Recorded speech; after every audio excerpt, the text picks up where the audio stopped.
Ways, techniques for presenting and how you structure presentation that can make a huge difference. And most people don't understand these things. So today there's going to be three things I want to go over briefly. The components of a presentation, the techniques that you use to present, and then how you use or abuse presentation software. So the components of the presentation, there are 5 of them. The first one is your topic.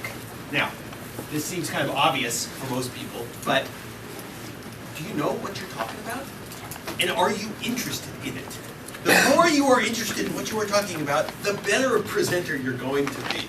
And so within the breadth of the things we might talk about in CCL, think about how you can refine your presentation so you're talking about the aspects of climate change or the aspects of the response to it that are the most interesting to you, right? And then what is the point? How do you explain it to your grandma in 30 seconds, your presentation? That's also really critical for focusing you. And then the result. What do you want people to do? Obviously, you want them to get off their butts and support fee and dividend and really vote about climate change. So these are things that are really essential when you think about it. Then there's the opening to your presentation. This is the most fundamental moment. The experts say you have about 30 seconds to convince people that they should listen to you. You want to see this, and you don't want to see this. Okay? So how do you see this? You have to tell people not, hi, I'm Andy Gunther, and today I'm going to talk to you about giving effective presentations. Right? Heath already said that. You have to tell people why they should listen to you.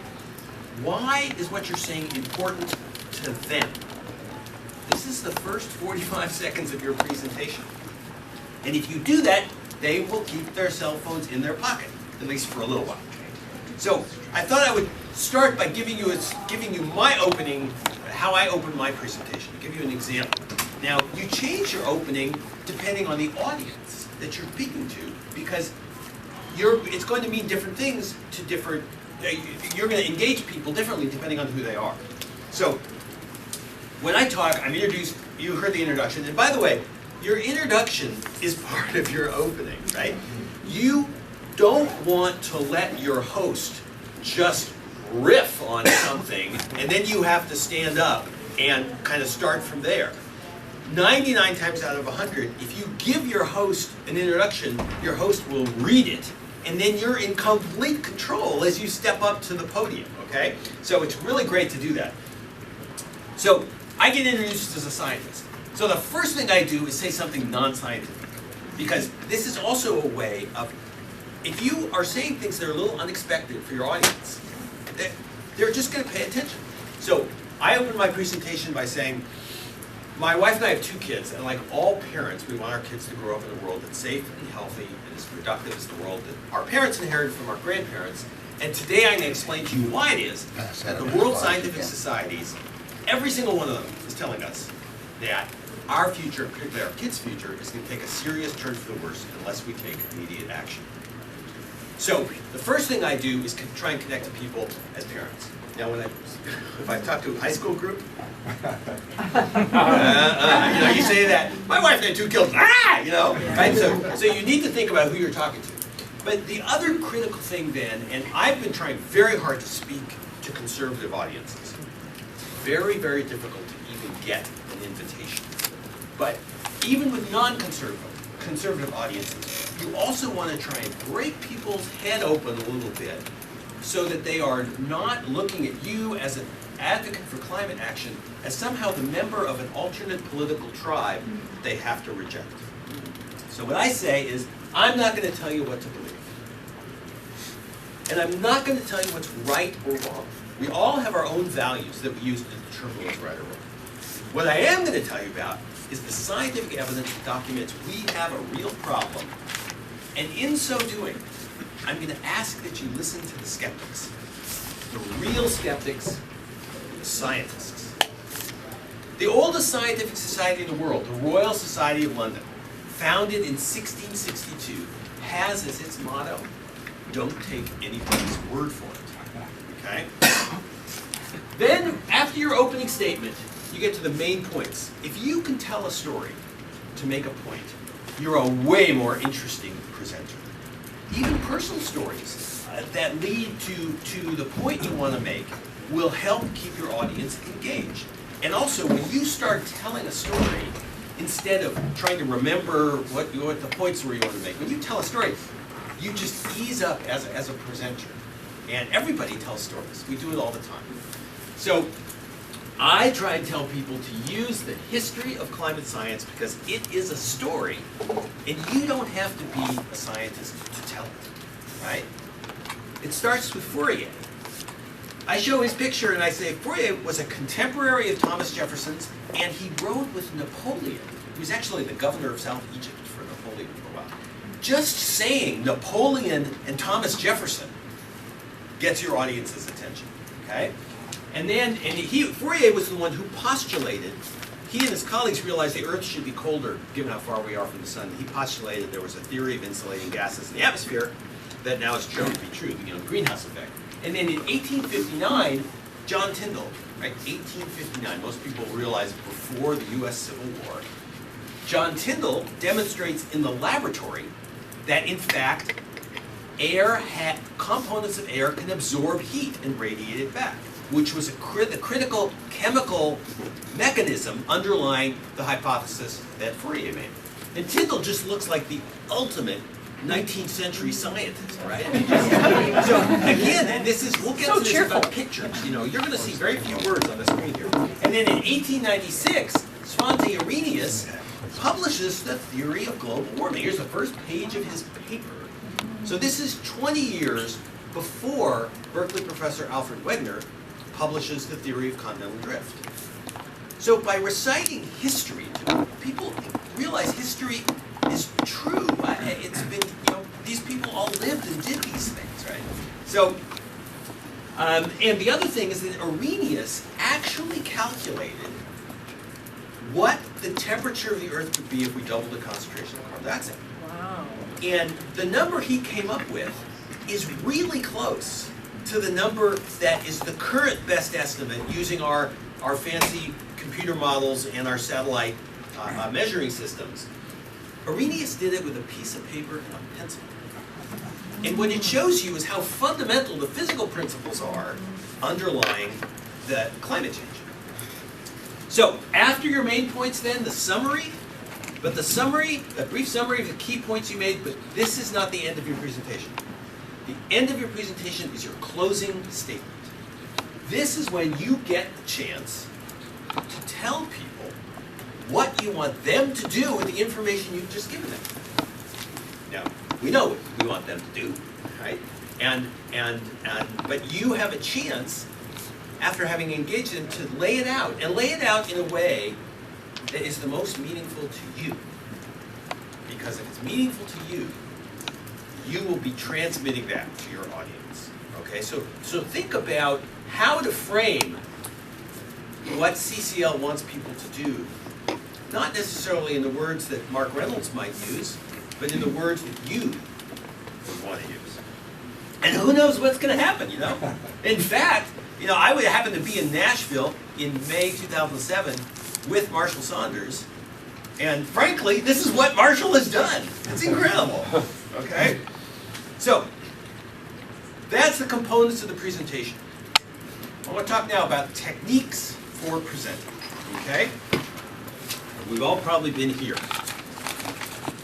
And speaking in public for some people is very intimidating, right? You kind of, it can be very nerve-wracking.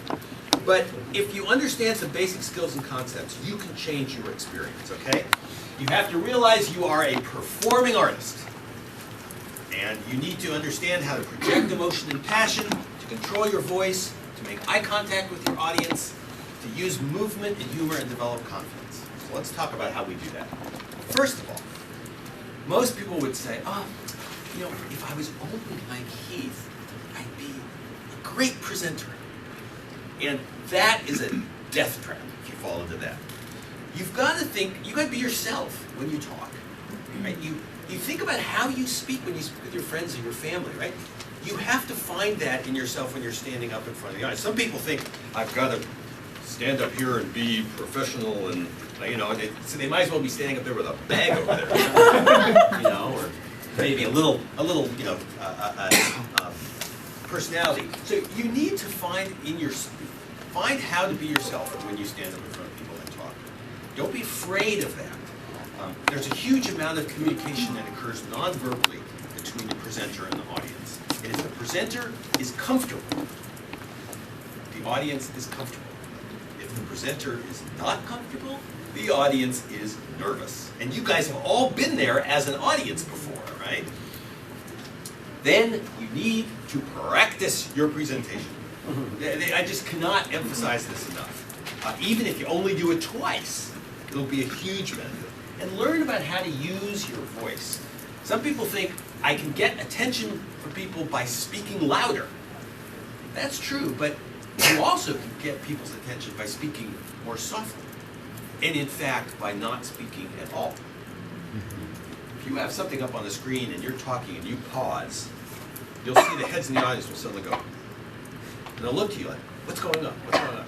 And comedians use pauses all the time to really set things up. So using your voice and trying not to use too many words. I see people talk and they'll say something, then they'll say it again, and then they'll say it again in a different way. The audience has already got it. What you want to do actually is you want to give people time to think about what you said. So it's okay to not talk for a little bit. To say something and it's okay to have a little silence. Let people catch up with you. You could use that time to kind of think about what your next slide is, what your next point is. Eye contact is fundamental, right? So Christopher Lloyd created this iconic character just using his eyes. But there are right and wrong ways to do it. Andy Goodman has written a great book called Why Bad Presentations Happen to Good Causes. And it's one of the things he talks about is eye contact. He says, you've seen the guy up there, he calls him Mr. Staring at His Shoes, who's up at the podium and is reading his presentation. The passion into my voice, that I'm just so used to moving. So think about yourself. Not everyone's the same. Some people are just comfortable moving their arms or whatever. You're gonna jump around. The last thing then about techniques is being relaxed. This is a huge bugaboo, right? And there are, first of all, it's possible to give a great presentation even though you're nervous as hell, okay? You don't necessarily transmit all the nervousness that you feel, particularly when you start talking about something you know about. And you can also, some people like to dress a certain way, it makes them feel good, but the most important thing is just practicing the presentation. If you practice it a couple of times, and if you practice it and someone says, wow, that was good, then you're like ready to go. You know that you've got something good. Or if people say, it was great except you lost me here, well, then you can repair that part of it and you have a better sense that I'm gonna be effective. And your sense of how you feel about it makes all the difference in how you present yourself. So, presentation software, PowerPoint.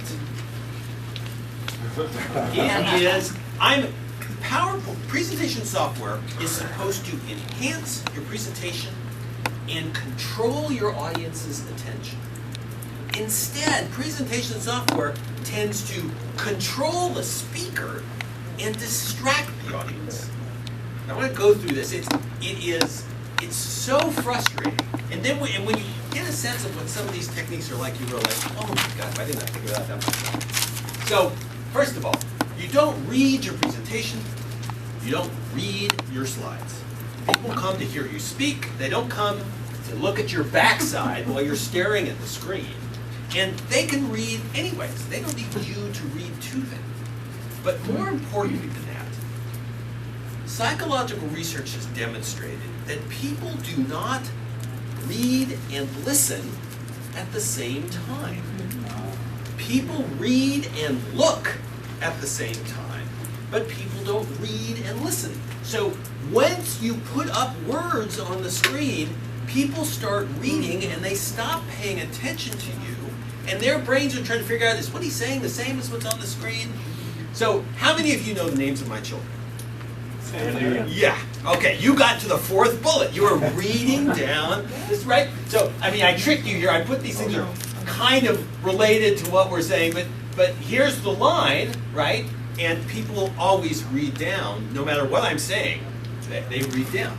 The shorthand here is to say the words and show the pictures. Okay? Imagine that you and PowerPoint together create a video, a narrated video is a way to think about it. Right? Photographs like this.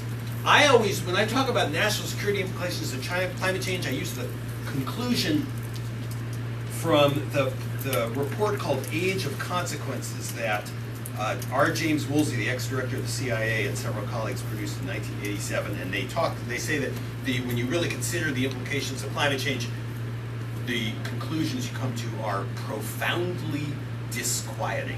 That's the word they use. Now you can say that, and then you can show a picture like this. And I find this profoundly disquieting. And of course, here we only have tens of thousands of people on the move. Wait until there are millions of people on the move. You can use words, but when you put words on a screen, you need to shut up and let people read them. Or you can say the words while they're reading them, because the words coming out of your mouth and the words that they're reading are the same. That works. So I like to sum up the implications of climate change with this quote from Winston Churchill. And while people are reading it, I usually get a drink of water. And those red letters to me are the shortest phrase I've found that summarizes what the world scientific community is telling Except us. we can't read them because of the lack of contrast. Yeah, the light, this light is right on the. So, we are entering a period of consequences. Thank you. Audience feedback is very important. If someone says they can't read it, okay, tell them what it is. Pictures, I talk about ecosystem restoration a lot. There's nothing better than showing the picture of before and after, right? It really gives people that sense. And you can video. Video is something that puts patients back into that patient's account really, really quickly. People love to look at video. It's very engaging. This video is not working for some reason, but this one, I got this one when I went to Nashville. This was in Gore's original a slide deck. And it's like just so cool that I had to figure out a way to show it. And I use it and talk about the depth of the ice pack, the thickness of the ice pack. Gore said that he actually took that video himself. Wow. Is it a submarine? It is a submarine that is coming out of. They flew in from Greenland. They landed on the ice, and he said the corpsman took a big brush and brushed a big X and said, "Everyone stand back!" And right out of the X, bang! Up comes the submarine, and then they get on it and went under the ice cap. I was giving this talk, and I said that because Gore had said he was told that the ice cap can only be 3 feet thick or less for the submarines to be able to do this. So get this, so like I'm giving this talk, and some guy raises his hand afterwards and says, 3 feet's pretty thick. And I said, this guy seemed to know something. It was like, he was very nice to me. He came up afterwards. But yeah, so he's like one of these guys who outfits submarines to go under the ice cap. How is it that you ended up on my presentation? And the newer subs actually have thinner hulls, and they can only break through 2 feet of ice instead of 3 feet of ice. So I changed my presentation to 2 or 3 feet instead of 3 feet. PowerPoint and Keynote, you're watching me do this in Keynote on the Mac, which for some reason, I think is better for some reason, but we can talk about this later if you want, about the pluses and minuses of each of them.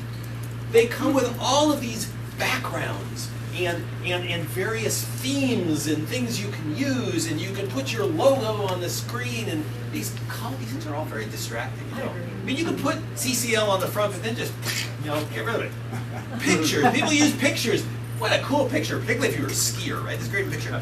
But after looking at the same picture for 15 minutes, it loses its effect, and it actually becomes kind of annoying. I use color for highlighting. But you also can notice that dark colors tend to recede, bright colors come to the foreground. And so the eye focuses better when it's in white and black. I'm going to switch this now and see if you feel your eyes relax.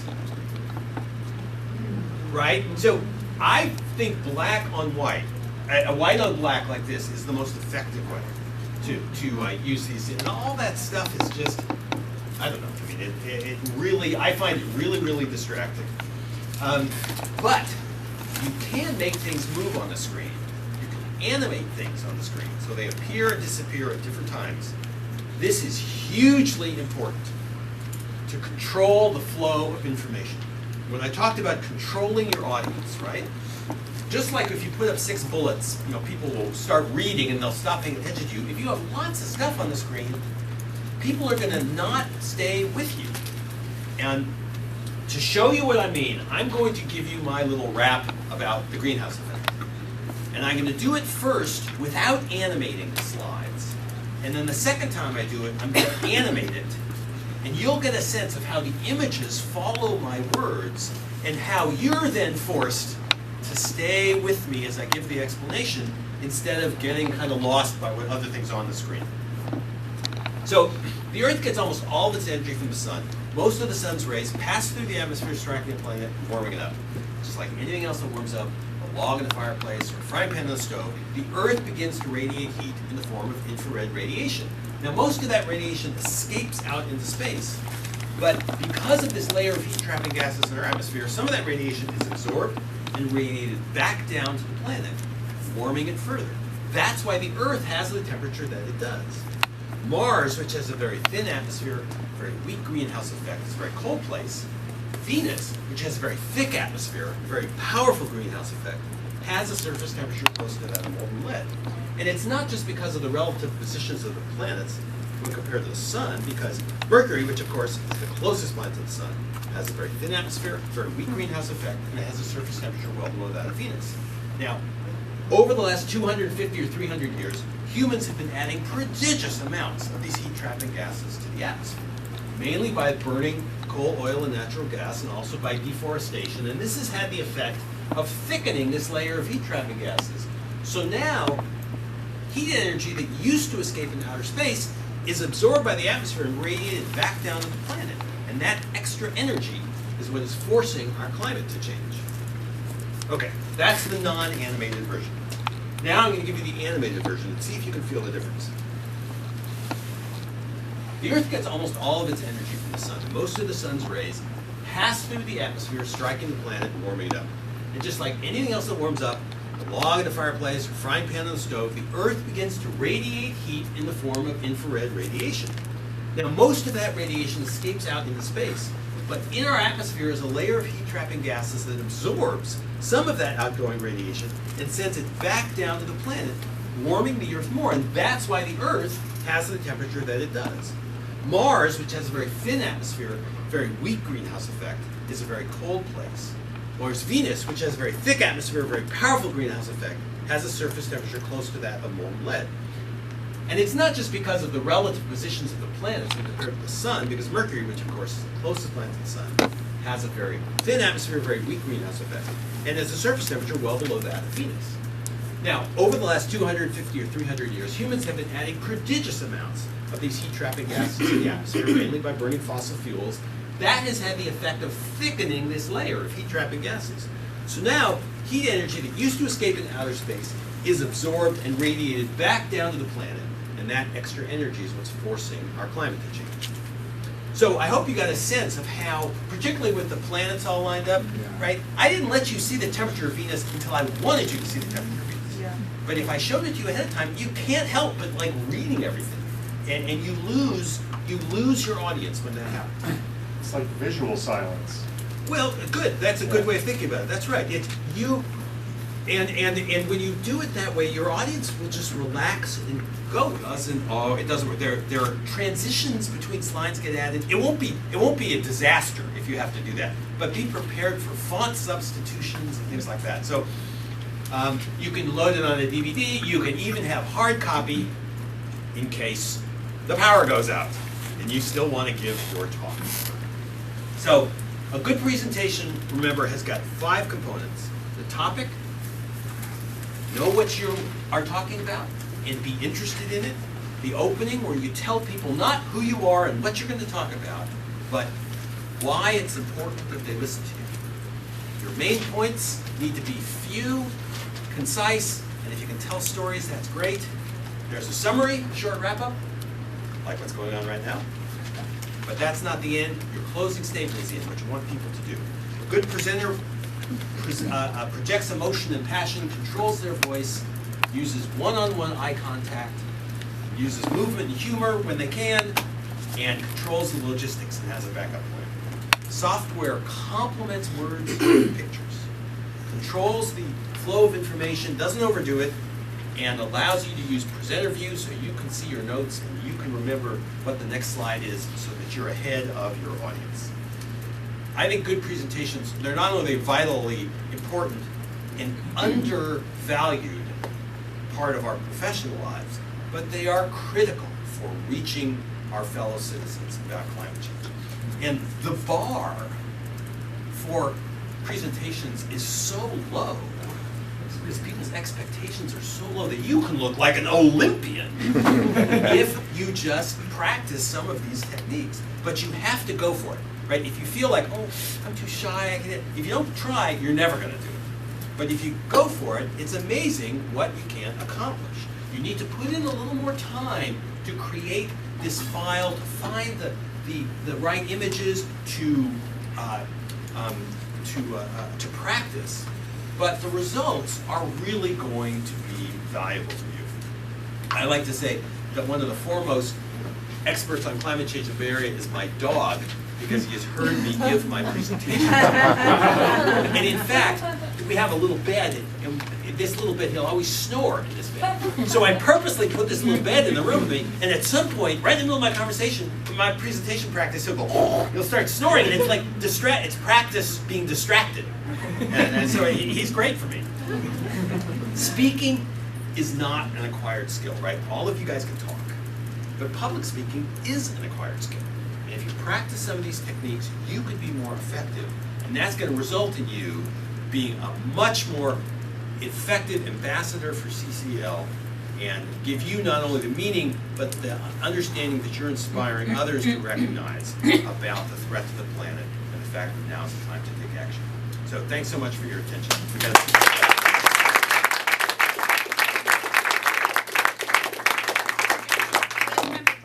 I'll just let Andy. Okay, fire away.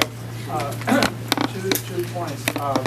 And there'll be a timer there. And they'll put it, and you'll see him in the front. He'll put up this sign that says you have 1 minute. And when I see that happen, I always see the speaker start to rush. And all I can think about is him rushing. I can't listen to anything he says. So Right. it's really important to I was once there with a guy had a squirt gun. 5 minutes, 1 minute. Yeah, but this is a direct result of having not practiced.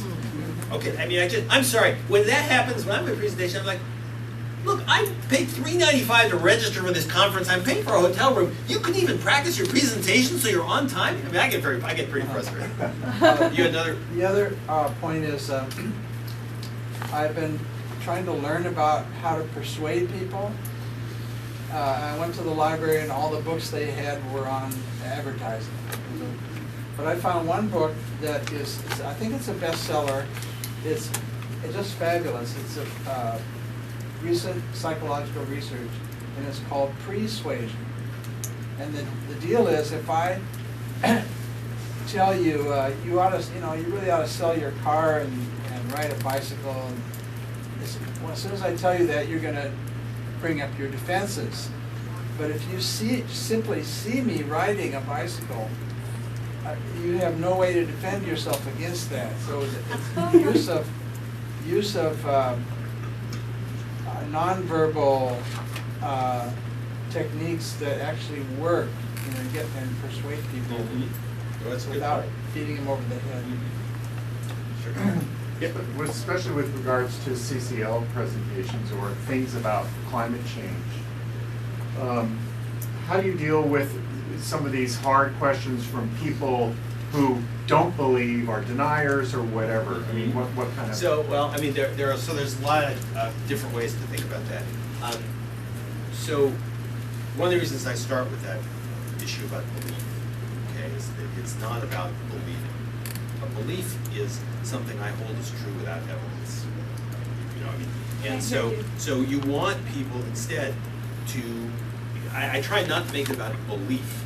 So it's about, that's one thing. Now, you can, if you spend a little time like going on skepticalscience.com, I don't know if anyone's seen this website, okay. So it's a great website because they take the major denier points and they have a short version, a medium version, and the full technical version.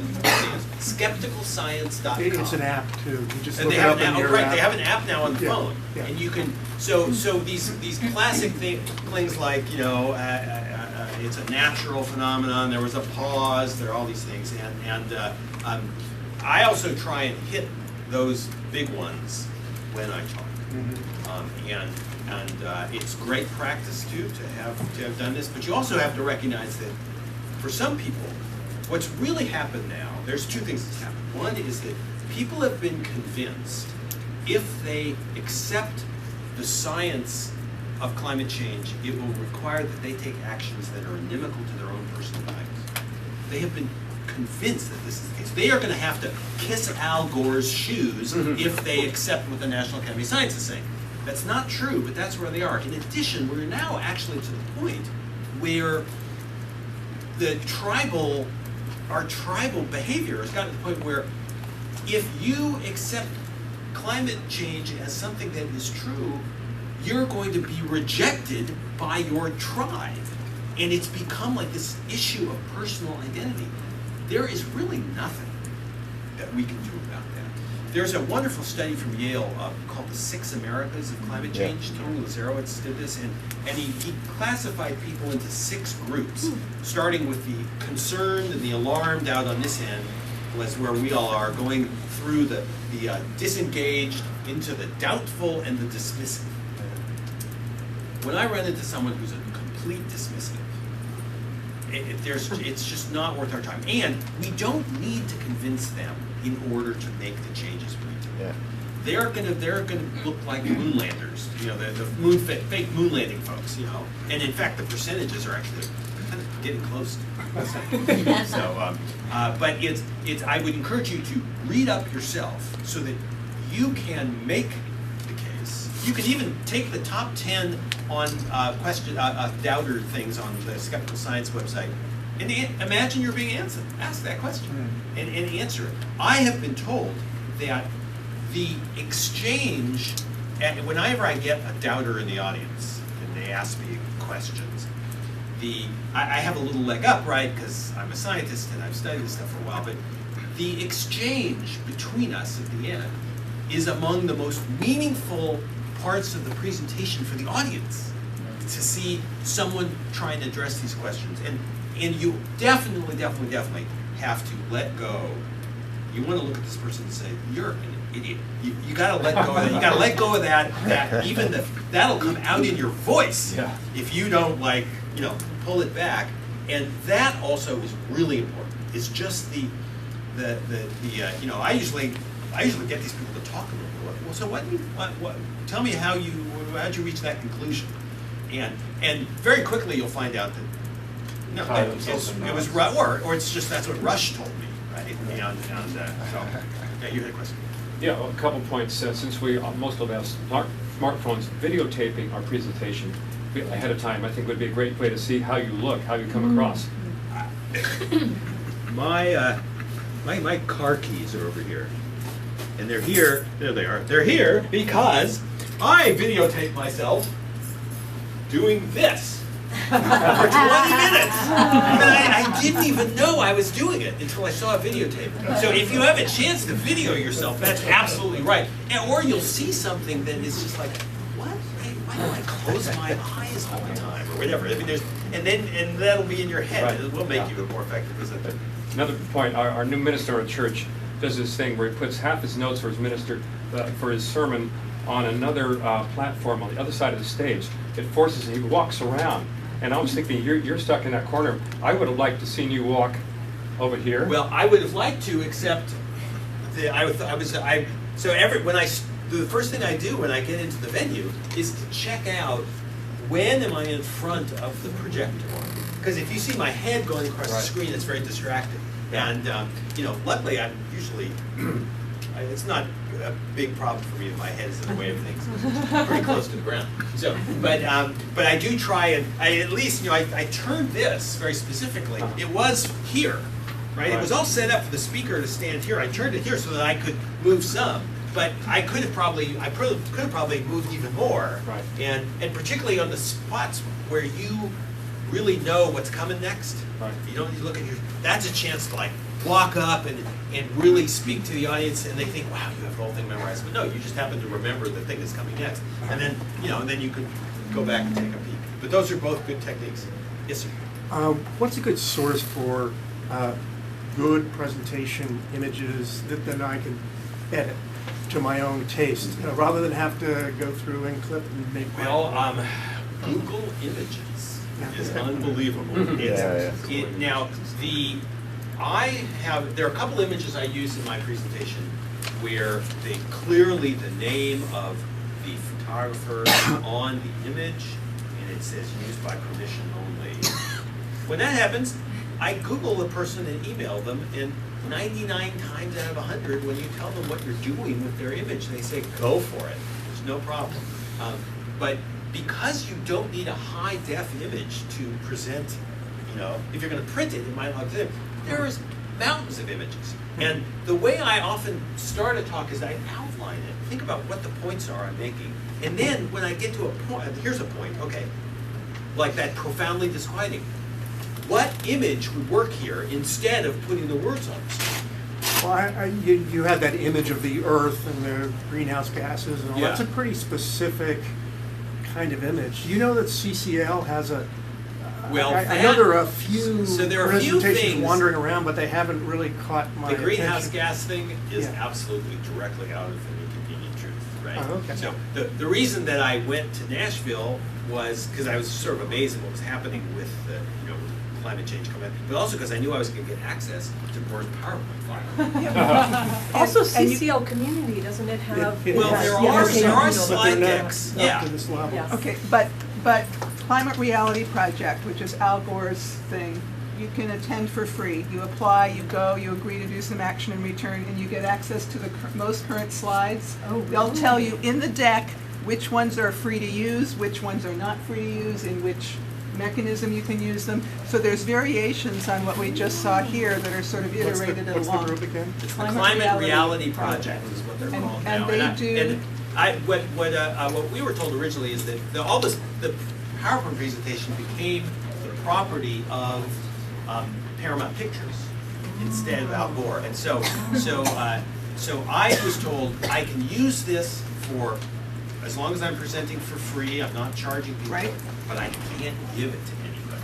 That was the limitation that we Right, had. so you need to get it from them. But if you get it So- from them, yeah. Right, you can, there's groups to Okay. to Excellent. participate. Can I, I was just about to wrap up. I think maybe one more question. So, well, one more question, but then I can stay here for another half an hour to answer questions We before I have have to leave. another thing. Yeah, we'll go somewhere else. Yeah. just, well, first of all, I want to thank you for a fabulous presentation. Yes. And, I want to commend what you're doing right now, which is opening it up for question. One of the things that I find most frustrating is when a talk goes too long and there's no room for questions. And I also know from experience, when you are nervous and you're doing it for the first time, you think, oh, I don't want any questions. But they usually end up being the most rewarding part. So leave room for questions, and like you did, I think that's so Well, and important. also, Yeah. if it says there's going to be a Q&A session, and you row over it and there's no Q&A, well, I mean, that's just, again, that gives the audience, frankly, I think it's kind of disrespectful to the audience. So, Thanks okay. again. All right. Very good.